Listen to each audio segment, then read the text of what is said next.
Hey everyone!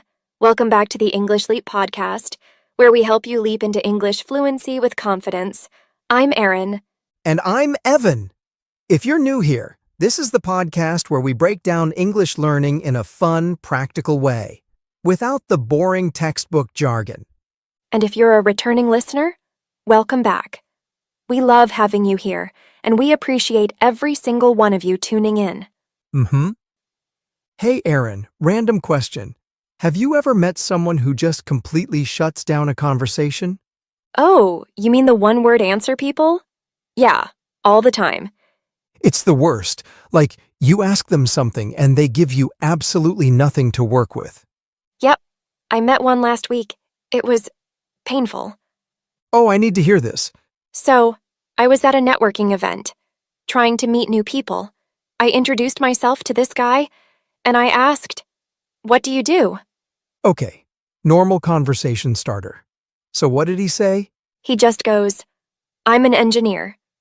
Okay, fair enough. And then you asked, I said, "Oh, cool. What kind of projects do you work on?" and let me guess, he said, just normal stuff. Bingo. That's exactly what he said. Oof. Did you try again? Of course. I asked, "How did you get into the field?" And he just shrugged and said, "I don't know. Just liked computers." That's it? No story, no details, nothing? Nothing. And at that point, I was struggling. I tried throwing him conversation lifelines, but he just let them sink.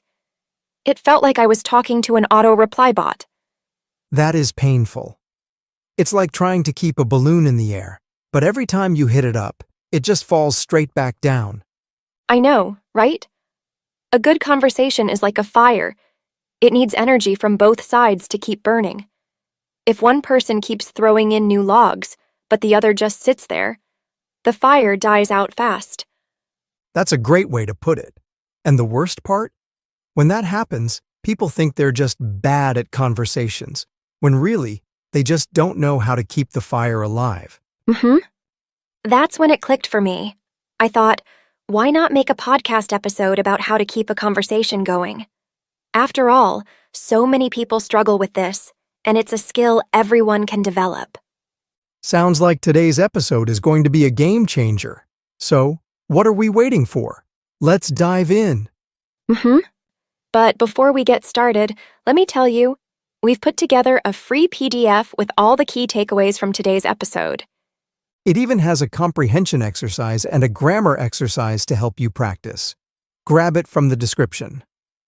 So, Evan, what do you think? What makes conversations die? Oh, there are quite a few things, but one of the biggest reasons is something called the filtering effect. It happens when people hesitate to speak because they're afraid of saying something wrong or not interesting enough. It's like their brain has a strict security checkpoint where every thought needs approval before they can say it. And what happens? They overthink so much that they end up saying almost nothing. Exactly. They become so self-conscious that they start second-guessing every word before they say it. Instead of allowing the conversation to flow, they create an internal bottleneck, which stops them from contributing naturally. And the irony?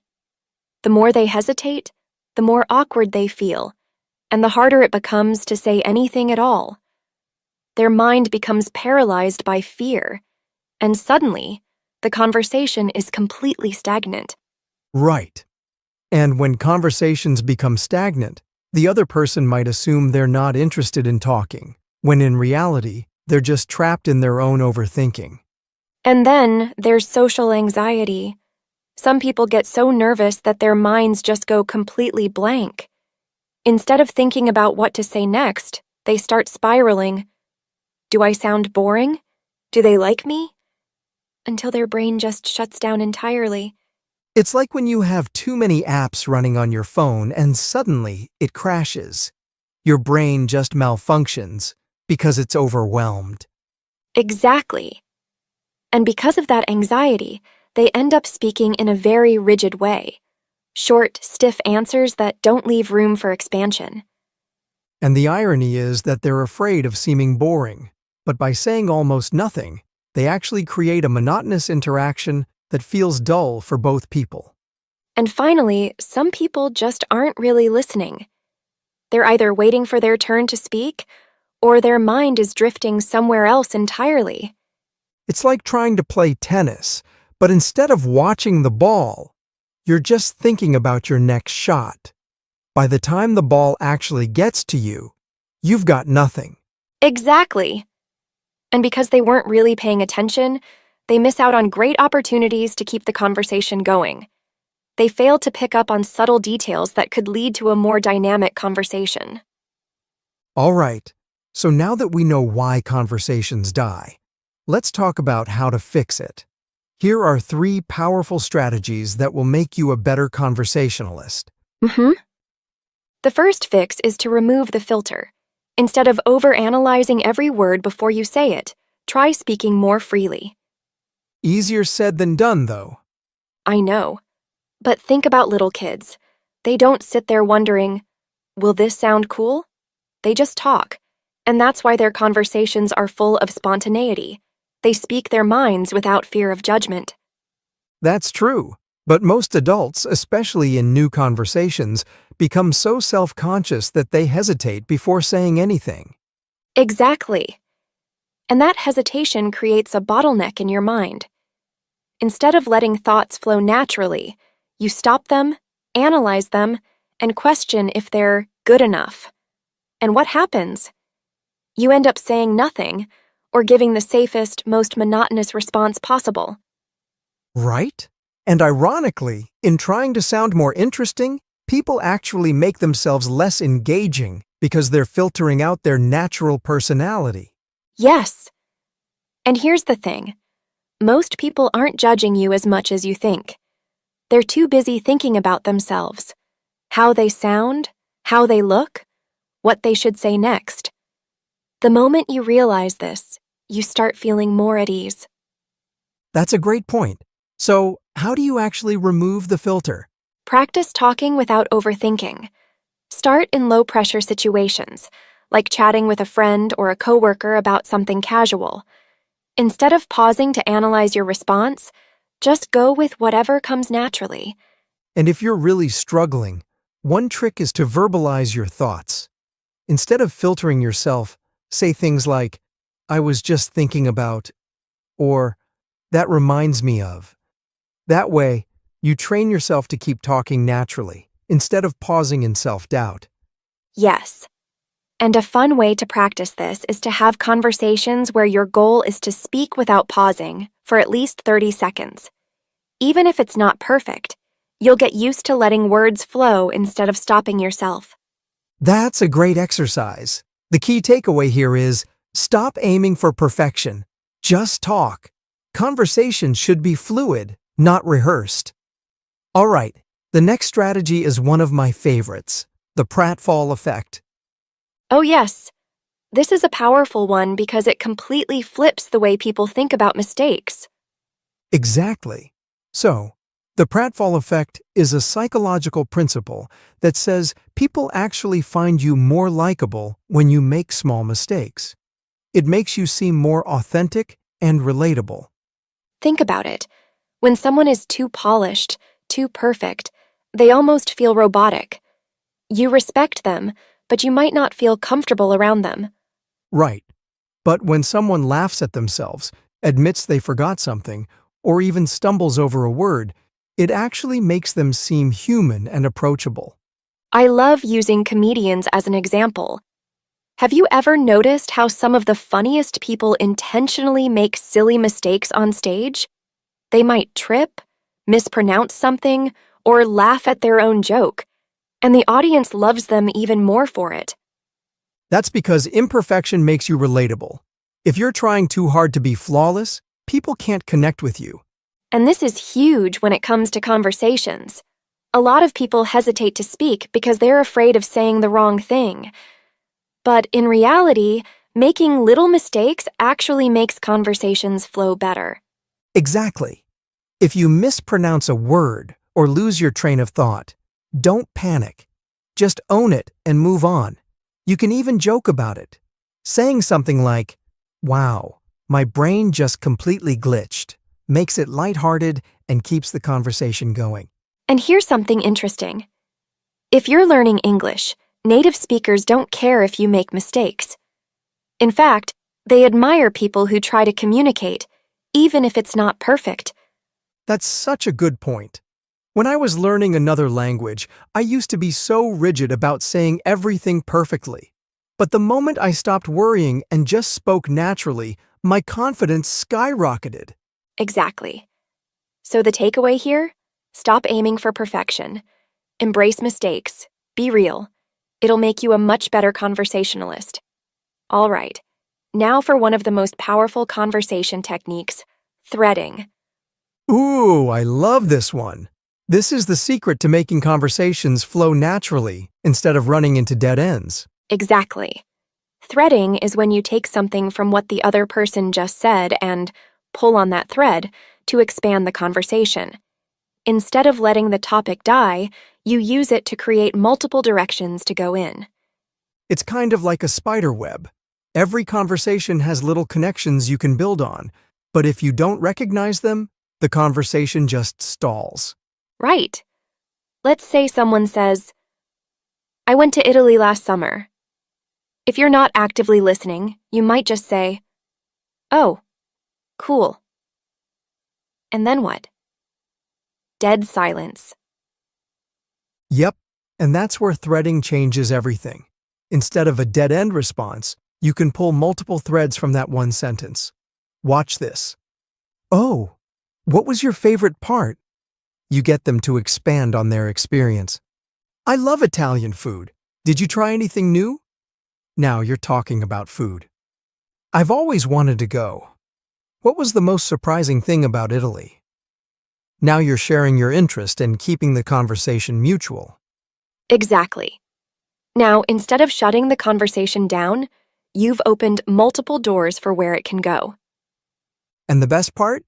You don't have to force it. If you're genuinely curious, you'll start seeing these natural threads in every conversation. I actually tried this at a party recently. I was talking to someone who mentioned they had just started playing the guitar. Now, I don't know much about guitars, but instead of saying, "Oh, nice," and moving on, I asked, "What made you want to learn? What's the hardest part so far? Do you have a favorite song you want to play someday?" And just like that, you turned a basic statement into an engaging conversation. Yep. And the cool thing is, the more you practice this, the more intuitive it becomes. You start seeing conversation threads everywhere, and you'll never run out of things to say again. So, the key takeaway?